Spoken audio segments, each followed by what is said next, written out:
Swamiji Gururatnam, His Grace Dr. Givargis Mariulius, the leaders of interfaith dialogue, friends, colleagues, brothers and sisters. Brothers and sisters,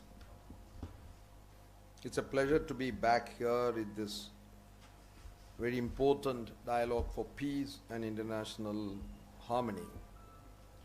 I've been associated with the URI to some extent with Chandigiri. I remember discovering my dear brother Shashi Kumar when I was on a way to speak at the World Parliament of Religions in the US. And I myself have been a practitioner of interfaith dialogue. Today I would speak about Sustainable Development Goal 60. I had the privilege to be at the United Nations in 2000 when the UN passed what you call Millennium Declaration, which gave rise to 8 Millennium Development Goal. And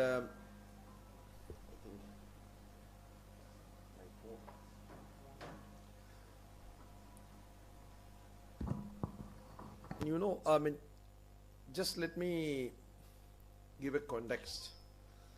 United Nations rediscovered in the 1990s as a mediating space. Because till 1990, the Cold War ensured the United Nations was also divided. After 1990s, United Nations rediscovered with the 1992 Earth Summit in Rio de Janeiro, and I had the privilege to attend that. And then in 1993 Vienna Conference on Human Rights, 1995 the UN Women's Conference in Beijing, 1996 the Social Development Summit in Copenhagen, 1999 in Durban Conference on Race, Racism, Discrimination, etc. So if you really look at it, all the 1990s, United Nations become the mediating space between four major important players: government, civil society, private sector, and faith-based organizations. So this is a very important role of faith-based organizations were recognized.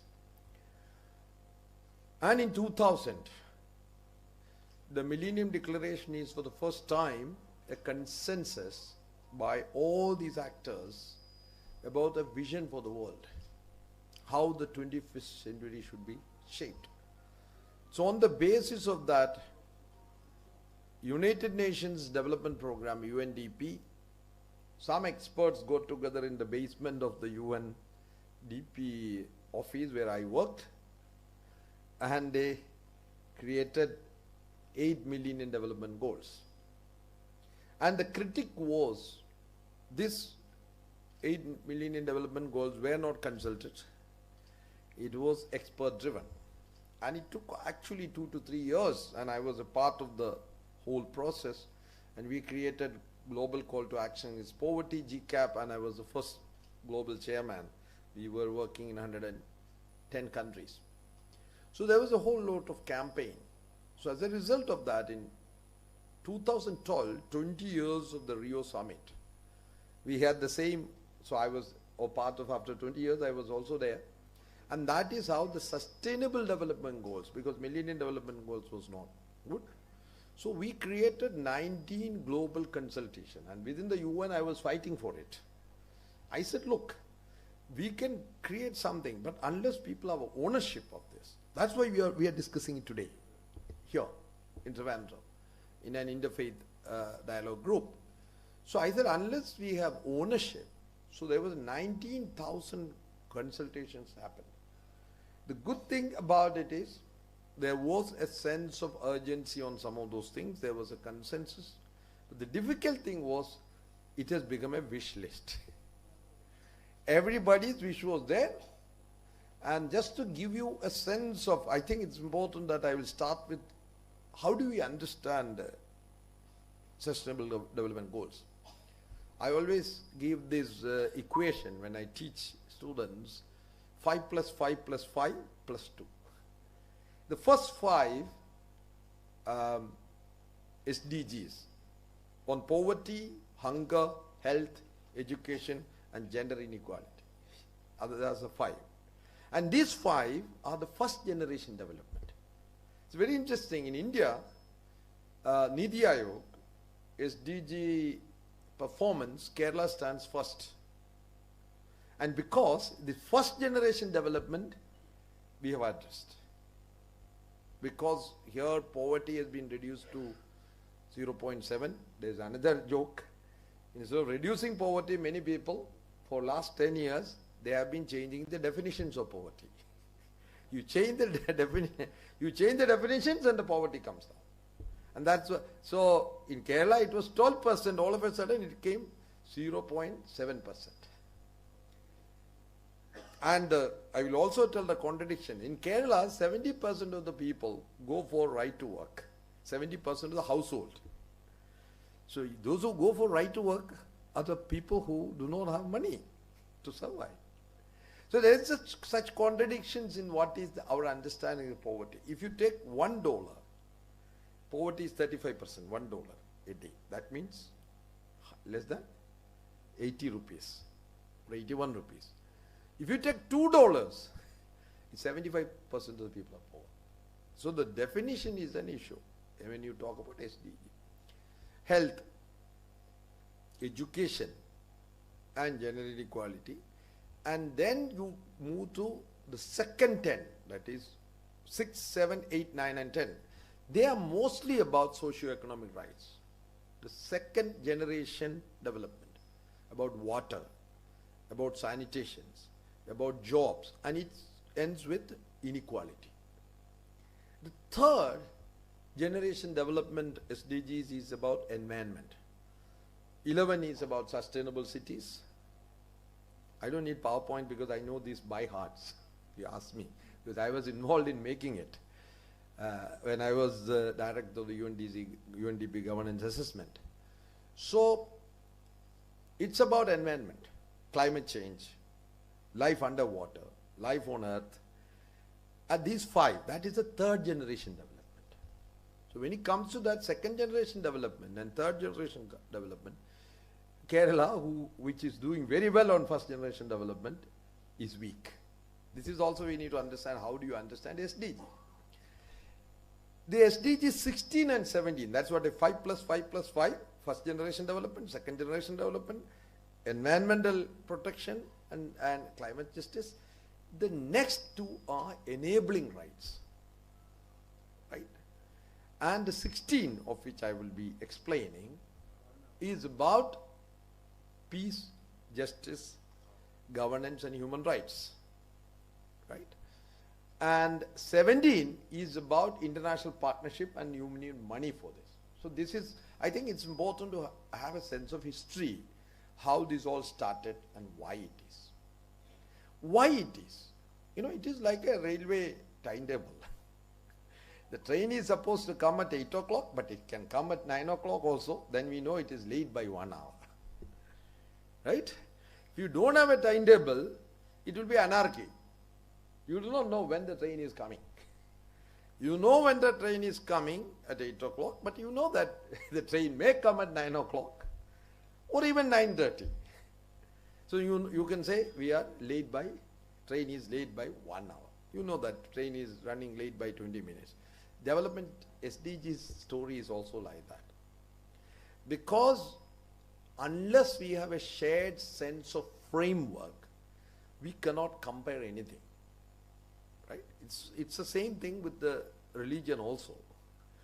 You know, when we have, I have talked about holy books on Bhagavad Gita and Bible and the Quran, etc. and Dhammapada. Now, in this religion, if there is nothing, if there is not a shared framework, you cannot have interfaith dialogue. Development is also its SDG is about shared sense of framework, a policy framework. And when you say SDG, you have to understand SDGs as target and indicators. So it is measurable. That's the second part of SDGs. If it is not measurable, it doesn't matter, right? So now let us come to the real facts. As I speak now, there are 32 conflicts happening in the world. It's how also international press, cover it.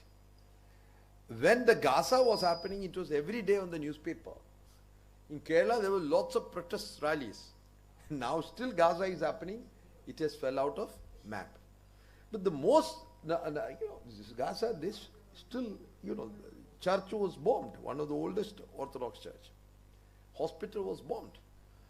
Now nobody is bothered. In Kerala, it was funny. I was just telling that, in 1 week there were so many protests, and these are all to do with number of identity politics of various types. Now nobody is bothered. Ethiopia, if you know Ethiopia, last year more than 120,000 people were, 20,000, that means 1.2 lakhs people were killed. And that didn't even become a news. Right? Gaza and not that many people died. When, 1.5 lakhs people in Ethiopia.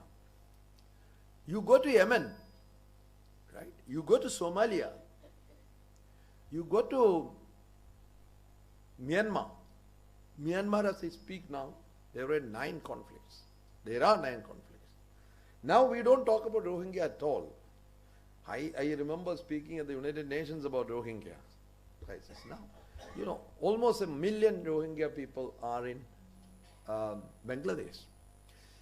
As I speak now, more than 110 million people are displaced. Migrations, because of war, because of poverty, people are migrating. So we are living in a very paradoxical time. There's a Chinese saying, when you speak more about something, it is precisely absent. Right? The more we speak about peace, that means the less peace is done. Now, if you really look at the 12 targets and indicators, it's very interesting. In some of the indicators, there is no data. Violence against children, it's increasing. Poverty. Despite all those things, 800 million people go to bed hungry every day. And this country, we are talking about, India is growing, India is shining, India is vibrant. The largest number of poor people are in our country. Right? And poverty is a sign of inequality and injustice. Because the people who are poor happen to be Dalits, Adivasis. In India, it's because of caste. Otherwise, it's because of race. The people in the American jails, most of them happen to be, the color is black. They're Africans. The people, the under-tribes in Indian jails also has religion and color. So poverty is not a colorless, odorless gas. Poverty is about human beings. Poverty is not about statistics. It's about lives. That's why I don't use PowerPoint or statistics. Because statistics can tell a lot of lies. It can be covered. I always used to tell, I've said it, what you see depending on where you stand. If you stand at the 14th floor of the United Nations, that was my office in New York, poverty is pie chart and PowerPoints and, numbers. But if you really go to a village in Madhya Pradesh or Attapadi here, poverty is about human beings. And then you realize poverty has caste, race and religion as well. The minorities across the globe are marginalized. In Philippines, in Thailand, in Vietnam, in China, everywhere. Migrant people are seen with suspicion across Europe. So we are not talking about hunky-dory things. We are living in difficult times. Human rights have become a bad word. I became a human rights activist fighting against emergency as a teenager. Still believe in human rights because every religion, whether it is Christianity, Islam, Parsi or Buddha, is based on the idea of dignity of human being. Actually, dignity of human being comes from the divinity of human being. So many people think that human rights is a secular framework. It has a deep ethical, religious connotations because the dignity of human beings. So if you look at Semitic religion, God created man in his own image. So the divinity, and this is Islam. If you look at Buddhist, version of what is humanism. So dignity and divinity are connected, and based on the dignity, all human rights are inalienable. So all the United Nations, one of the major thing is Universal Declaration of Human Rights, 1948, and the UN Convention Against Torture. But what's happening is, even today, police has become a means of torturing the people. Those who are trying to protect army in many places commit rape on women. So we are living in a very, very difficult times. Human rights are violated, and you are creating a nationalistic, jingoist worldview saying that human rights are international and universal, and what matters is not human rights, what matters is hyper-nationalism of the rich and the powerful, who was captured. The crony capitalists and the political elites often capture the state. And when you come to governance, one of the most indicators is corruption. Rent seeking has been institutionalized, not only here, across the world. Because there is a nexus between crony capitalism and the political process. The rich people fund the politics, and politicians spend the money. Those who have more money get elected. So it's an investment on return. So as a result, governance is being undermined. The idea of governance is, the government and governance is different. Government is an institutional framework of power.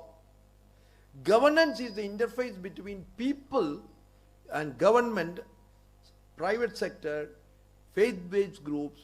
It is the interface between government and those who are governed. That is governance.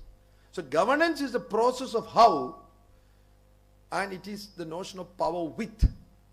Government is based on often the power over. We translate in democracy is translated in Malayalam as Janadhipatyam. That's a wrong word. I am the one probably who introduced the word called Janayattam. If I say Janayattam and Janadhipatyam, Adhipatyam is basically the power over. Right? Power over. Adhipatyam. So when you get people's vote, but when you get vote, you dominate people. For the vote, they will, folded hands, they will come and seek vote. Once they get in power, we go to them with the folded hands. It's a semi-feudal system. So governance has not only corruption as an issue, but also in India and many places, it's a semi-feudal power system. They are feudal. Right? Once the power is seen as privilege. So governance is not inclusive. So, SDG 16 say it has to be inclusive. It has to be peaceful. It has to be justice. And it is based on human rights. And that accountable governance institution means there is no corruption, there is transparency, etc. This is an ideal world. It's heaven if we have all these things. But we don't have. Hence, I am sort of coming to my conclusion. Without justice, there is no peace. Without justice, there is no peace. Wherever there is an injustice, and injustice mostly happen in our homes, not only states. The way you deal with your partner, violence against women and children, and the statistics says most of the children are sexually violated, girls, children, in their own homes by relatives. So the violation of human rights and violation of justice happens in our own. That is patriarchy. Unless you change and challenge patriarchy, a patriarchal system, you cannot have justice because it's an unjust system. That's number one. Second thing is being inclusive. We are doing an exclusive society of a majoritarian politics. Democracy is not about majority. Democracy is about equal value for every human being, equal rights for every human being. And democracy is about what Gandhi said, the last person will be able to speak out. Undo this last. Gandhi's famous book, he translated it as Sarvodayam. It is from Bible, Matthew chapter 20, I think verses 13 or 40, that undo this last. Democracy is about undo this last. SDG is saying that it is undo this last. If you are not inclusive, it is undemocratic. Whether you are Muslims or Christians or Buddhists or sexual minority, the moment they are excluded, it's not democracy, there is no human rights. So friends, I think faith-based groups have a lot of things to do. Because actually many people say in Europe people don't go to church. Then I asked, my son is just finished his PhD, and when he went to the government to register for PR in Germany, so he said, what's your religion? He said, Christian. No, don't write it. He said, why? He said, no religion. Because you put the religion, there is a tax. Right?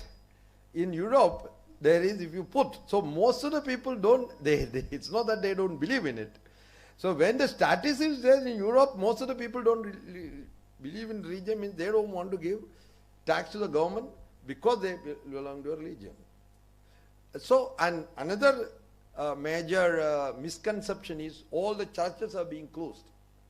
It's because in 19th and 18th century, in London or in Paris, churches, there was motor cars, there was no motor car, there was no train, nothing else.